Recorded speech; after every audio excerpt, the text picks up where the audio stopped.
What is going on, everybody? It's your boy Martine here, about to talk about the first face-off between Tank and Ryan Garcia. So it was cool, kind of what I expected, They're both calm cats. It seems like every time there's a presser, they know how to keep their composure. Every time they talk a little bit of trash, it never seems to get out of hand. Neither one of them is too loud. Neither one of them gets too crazy. But I just want to tell y'all how I saw it. Now, the first thing I want to touch on for this fight is because, the truth tends to come out little by little. I don't think any of us knew about the rehydration clause. Now, the rehydration clause for this fight is only 10 pounds.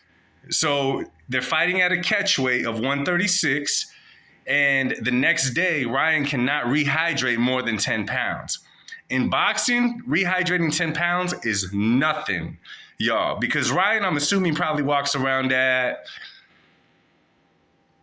160. Easily walks around at 160. He got some mass to him, but this is the thing. So does Tank.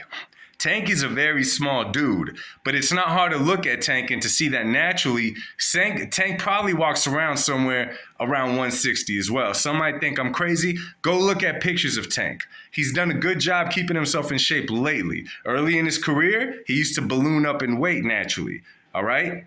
The guy is massive. You could see it in Tank. There's a reason they call him Tank. So the first face-off, it's really hard to see the emotion on Tank's face because he was wearing a hat. He had the shades on. No need for none of that, but he had it on nonetheless. Ryan, I'll be honest, I expected a little bit more trash talk on his end, but he kept this cool. But that's one thing about Ryan that I realized. Ryan is a trash talker, but you have to get him there. He's not too emotional from the get-go. Ryan, you have to piss him off, and then you awaken the dog in him. His fight with Luke Campbell is a reflection of that. He got dropped, he got up, and he stopped Luke Campbell. That's how Ryan is. He tries to be respectful. He's a good kid. They're both good dudes, it seems like. They both probably make their mistakes. I'm not touching on that. But Ryan didn't look shook, and I'm going to give Tank the benefit of the doubt that he wasn't either. You couldn't really tell. He was all covered up.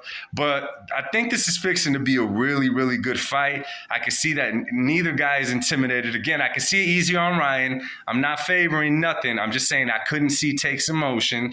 They were both respectful. They both spoke highly of one another. This was a New York crowd, though. This first presser was in New York. You better believe when they get to L.A., you're going to see the difference in the fan base, okay?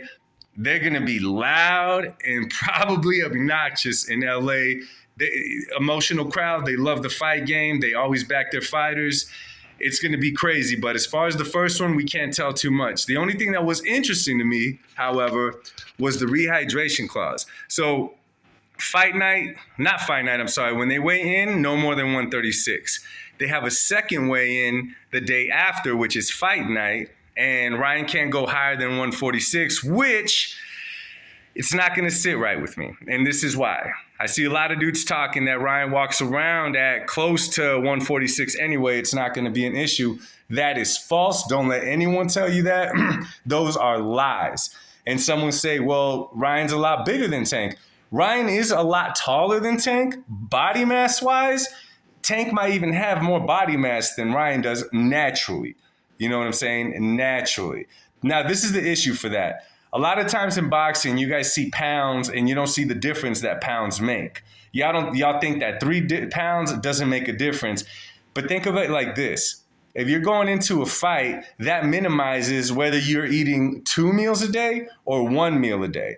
And when you're training that much, it makes a hell of a difference because you're pushing and pushing your body that much. That's why you see on the night of the weigh-in, a lot of times fighters, they're super, super drained. You see that they're not looking good because they had to make weight.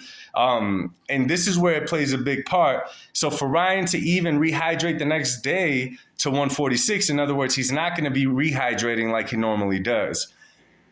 You could say whatever you want. The truth is that potentially Tank is not fighting the best Ryan Garcia. I'm not going to say I favor Tank because of that, because Tank is a great boxer. He brings it. He's been in these big moments a lot more than Ryan has as far as the big event itself. But to me, it doesn't sit well. Reason being, he fought Mario Barrios at 140 in a fight where they drained Barrios.